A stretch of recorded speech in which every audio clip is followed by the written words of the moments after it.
नमस्कार, मैं साक्षी और आपने देखना शुरू कर दिया है द प्रिंट लाइन्स। आइए एक नजर डालते हैं अब तक की 5 बड़ी खबरों पे।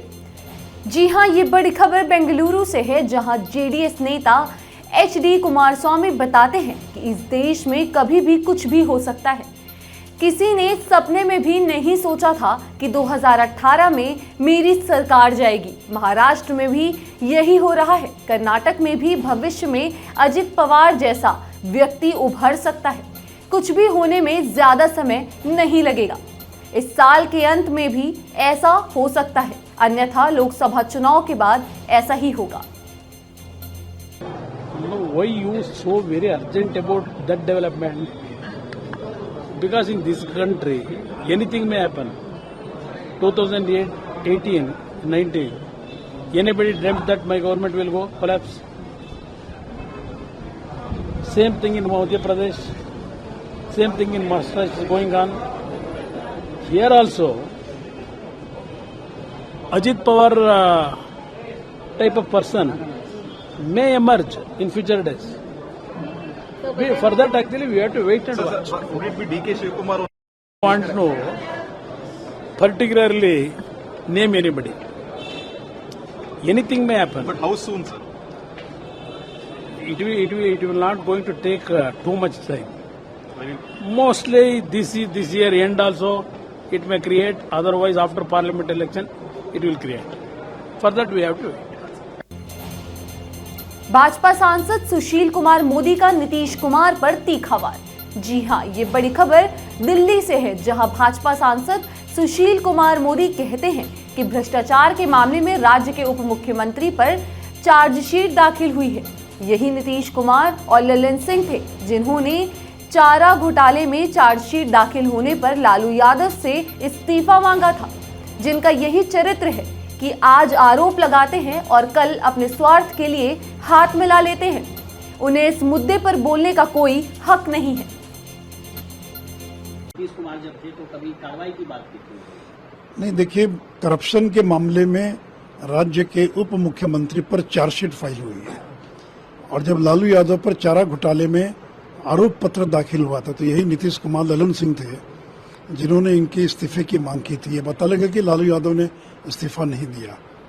और ये जो जमीन के बदले नौकरी का जो मामला है, रेलवे की नौकरी, ये तो सारा मामला ललन सिंह का उठाया हुआ है। 2007 में जब मनमोहन सिंह प्रधानमंत्री थे तो स्वर्गीय शरद यादव, ललन सिंह, इन लोगों ने मिलकर ज्ञापन दिया था, दस्तावेज दिए थे और कहा था कि सीबीआई की जांच हो, लेकिन सीबीआई की जांच हुई नहीं क्योंकि लालू उस समय रेल मंत्री थे। तो ललन जी के दस्तावेज के आधार पर कार्रवाई हो रही है और अब आपने हाथ मिला लिया, आप गले मिल गए लालू यादव से, इसका मतलब कि आरोप खत्म ही ना हुआ। और ये जो कह रहे हैं कि केस खत्म हो गया था, मामला खत्म, प्रमाण दे बताएं। कभी केस बंद नहीं हुआ, न कभी केस बंद होता है। तो आपके दस्तावेज के आधार पर तेजस्वी यादव और उनके परिवार को चार्जशीट दाखिल हुई है। और सवाल तो ये कि जो आरोप रहेगा उसका जवाब दीजिए ना, कि ये सच नहीं है कि हृदयानंद चौधरी जो पटना के अंदर 4th ग्रेड एम्प्लॉई है रेलवे के, इन्होंने अपनी पटना शहर की कीमती 70 लाख की जमीन हेमा यादव और राबड़ी देवी को दान दे दिया और उसके बदले में उनको नौकरी मिली।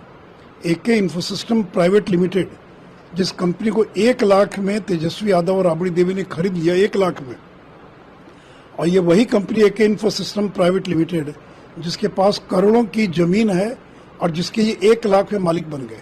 और जमीन कहाँ से आई? तो रेलवे में जिन लोगों को नौकरी मिली उन लोगों ने अपनी जमीन बेची AK इंफोसिस्टम को सस्ते औने पौने दाम पर, और आज करोड़ों की जमीन के मालिक बन गए तेजस्वी यादव। तो तेजस्वी यादव पर जो चार्जशीट फाइल हुई इसका आधार यही है, AK इंफोसिस्टम प्राइवेट लिमिटेड। तो बताएं कि आप उसके डायरेक्टर थे कि नहीं थे, आप उसके शेयर होल्डर थे कि नहीं थे। तो इसलिए जो आरोप लगे उनका जवाब देने के बजाय एक ही वाक्य है, फंसा दिया गया बदले की भावना से। अरे ये मामला तो बहुत दिनों से चल रहा है। और जो FIR दर्ज हुई लालू राबड़ी पर, जो चार्जशीट फाइल हुई, पहली चार्जशीट, वो तो 1 साल पहले फाइल हुई। उसमें तो बिहार के अंदर महागठबंधन नहीं था, उसमें तो BJP JDU की सरकार थी। तो ललन से क्या जवाब देंगे? जिन लोगों का यही चरित्र है कि आज आरोप लगाते और कल अपने स्वार्थ के लिए हाथ मिला लेते हैं, उनको तो इन मुद्दों पर बोलने का कोई अधिकार नहीं है। राहुल गांधी के वकील का बड़ा बयान सामने आया है। जी हां, ये बड़ी खबर रांची से है, जहां राहुल गांधी के वकील कौशिक सरखेल बताते हैं कि मोदी उपनाम मानहानि मामले में 16 अगस्त तक राहुल गांधी पर कोई कार्रवाई नहीं होगी। शिकायतकर्ता को इसका जवाब दाखिल करने के लिए 2 हफ्ते का समय दिया गया है। अब मामले की सुनवाई 16 अगस्त को होगी। Today the case was taken up. We have challenged the order by which my petition under 205 for dispensation of personal appearance was dismissed by the Special Court of MP MLA. We have preferred a writ petition against that order. This honourable court, presided over Honourable Mr. Justice Sanjay Kumar Dwivedi, heard the said petition and stated that let the notice be issued. In the meantime, the Pradeep Modi, who was a practicing lawyer of this court, accepted notice on his behalf and taken 2 weeks' time for file a reply to the said petition. In the meantime, an order of no coercive steps has been passed in the favour of the petitioner Rahul Gandhi, and the matter has been posted on 16th August for next hearing. So in simple language, MP MLA court had order for personal appearance. Yes, has dismissed the case for exemption of personal appearance. Against that order, we have preferred a criminal writ petition under 226 of the Constitution of India, and that has been heard today by this honourable court. And this honourable court has issued notice to the opposite party number 2, and since he was present in the court, he has taken the notice and he has prayed for 2 weeks' time for filing a reply to the petition that has been filed under Section 205 of the CRPC. And this case will be taken up on 16th, and in the meantime an interim order of no coercive steps in the favour of Rahul Gandhi has been passed. Can you get a little bit about the history of this case? This case has been filed for defamation for a speech given by Mr. Rahul Gandhi in Ranchi and several other places, wherein it has been alleged that there are 3 Modis name has been taken, and they have been stated that they are all, whether all Modis are thieves. This is the main allegation, on the basis of which a cognizance under 500 has been taken against the petitioner Mr. Rahul Gandhi.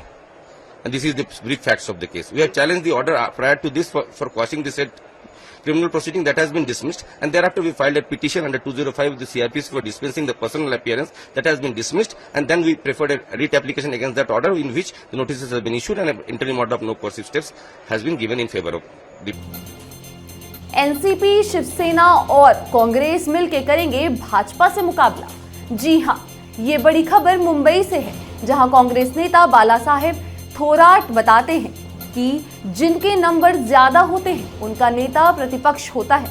अगर कांग्रेस के number ज्यादा हैं तो हमारा नेता प्रतिपक्ष होगा। हम तीनों ही यानी एनसीपी, शिवसेना और कांग्रेस साथ हैं। हम साथ मिलकर भाजपा से मुकाबला करेंगे। नहीं, जिनका नंबर ज्यादा होता है ना, उसका अपोजिशन का लीडर हो जाता है। अगर हमारा नंबर ज्यादा है तो हमारा अपोजिशन का लीडर बन जाएगा। तो क्या जो बाकी पार्टियां सहयोगी पार्टी के तौर पर है, वो आपके इस मांग को स्वीकार करेगी? स्वीकार करना पड़ता है, उसमें कोई सवाल नहीं। लेकिन सर, जो एनसीपी है, जो शिवसेना है, वो टूटकर इस कगार पर पहुंच चुकी है कि अब भाजपा को लड़ाई देने की स्थिति में सिर्फ कांग्रेस पार्टी महाराष्ट्र में रह गई है। नहीं, हम तीनों भी है साथ में, और हमारे मित्र पक्ष भी है। हम साथ मिलके बीजेपी के साथ फाइट करेंगे। कांग्रेस पार्टी दिल्ली क्या सोचती है महाराष्ट्र को लेकर? क्योंकि जो आपके अभी अध्यक्ष हैं, वो कभी महाराष्ट्र के प्रभारी रह चुके हैं, महाराष्ट्र की राजनीति को उनको अच्छी समझ है। नहीं, दिल्ली तो हमसे ज्यादा उम्मीद रखती है कि कांग्रेस जिस तरह से कर्नाटक में हमारा विजय हो गया, वैसा महाराष्ट्र में भी आगे जानी चाहिए कांग्रेस, यही सोचती है। और हम उनकी जो उम्मीद है उसके पूरे हम सक्सेस करेंगे। लेकिन 24 में जो अब जनरल इलेक्शन होगा लोकसभा की, उसमें आपकी सीट बार्गेनिंग कैपेसिटी तो बढ़ गई। कांग्रेस अब कितनी सीटों पर? नहीं, बार्गेनिंग की ऐसी कुछ बार्गेनिंग नहीं। जिनका ज्यादा जीत सकता है उनका हो जाएगा। कांग्रेस के अच्छे नंबर रहेगा। नहीं, सीएलपी तो एनसीपी ने पहले ही घोषित कर दी है।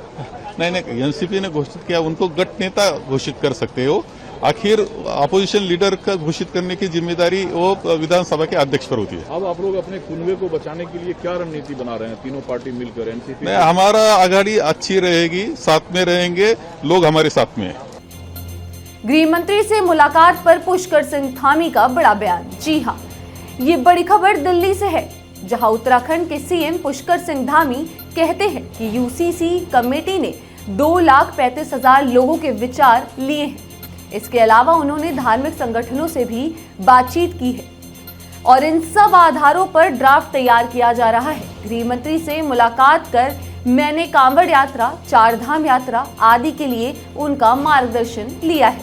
देखिए, सभी विद्वान लोग, यूसीसी कमेटी, सारे विधि से जुड़े हुए लोग, विशेषज्ञ और कमेटी की जो अध्यक्ष हैं रंजना प्रकाश देसाई जी, सेवानिवृत्त न्यायाधीश, उनके साथी लोग सभी ने बहुत लोगों के विचार लिए हैं। 2,35,000 से भी ज्यादा लोगों के विचार लिए हैं और अनेकों संगठनों से भी बात की है, धार्मिक संगठनों से भी बात की है।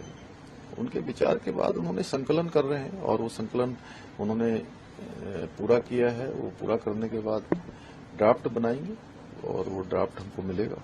उत्तराखंड का जो ड्राफ्ट है, क्या वो देश में जो यूसीसी लागू होने वाली है वो उत्तराखंड के ड्राफ्ट को फॉलो करेगा? अभी उत्तराखंड के हिसाब से उन्होंने बनाया है और मैं समझता हूं कि चूंकि पहला राज्य उत्तराखंड है जहां इस प्रकार से हो रहा है, इसलिए सभी पहलुओं को ध्यान में रखा होगा उन्होंने। आपकी जो मुलाकात कल रात गृहमंत्री जी से हुई है उसमें जो डिस्कस हुआ यूसीसी के बारे में, तो माननीय गृह मंत्री जी से चूंकि हम लोग समय समय पर मार्गदर्शन लेते रहते हैं। अभी इस समय में 4 धाम यात्रा चल रही है, कांवड़ यात्रा चल रही है और हमारा राज्य जो अंतर्राष्ट्रीय सीमाओं से लगा प्रदेश है और चूंकि अनेकों जैसे कि हमारा अभी जोशीमठ का आपदा का कालखंड रहा, उसमें भी माननीय गृह मंत्री जी ने लगातार उस पर हम लोगों को मार्गदर्शन किया है, लगातार सहायता के लिए वहां से अनेकों टीमें भेजी हैं उसके लिए। ऐसे ही महत्वपूर्ण खबरों के लिए देखते रहिए the print lines. Camera person Saud Ansari के साथ मैं साक्षी।